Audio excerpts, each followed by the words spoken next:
मुंबईतील गिरगावामध्ये भर रस्त्यात मुलीवर हल्ला झाल्याची माहिती समोर येते आणि एका तरुणानं ब्लेडच्या सहाय्याने तरुणीवर वार केल्याचंही कळतंय। जमावाकडून हल्ला करणाऱ्या तरुणाला चोप सुद्धा देण्यात आलाय।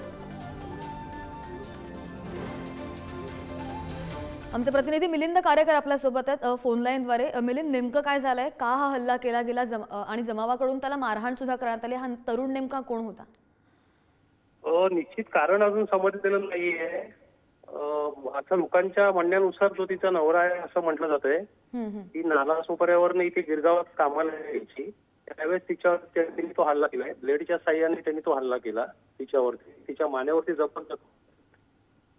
त्यानंतर जमावाने मिळून, तिकडच्या गिरगावातल्या नागरिकांनी मिळून तिच्या जो माझ्या माणसाने वार केले आहेत त्याला पकडून थोडंसं हे केलं, त्याला जरा, आणि त्याच्यानंतर त्याला हॉस्पिटलला घेऊन गेले, तिलाही हॉस्पिटलला घेऊन गेलेले आहेत। आता हे प्रकरण विक्रोड पोलीस ठाण्याकडे त्यांच्या हातात आहे, तर पुढची कारवाई त्यांच्याकडनं होईल विषयावर। नक्कीच मिलिंद, या तरुणावर काय कारवाई होते ते सुद्धा पाहावं लागेल। अपडेट घेत राहू। धन्यवाद मिलिंद दिलेल्या माहितीसाठी।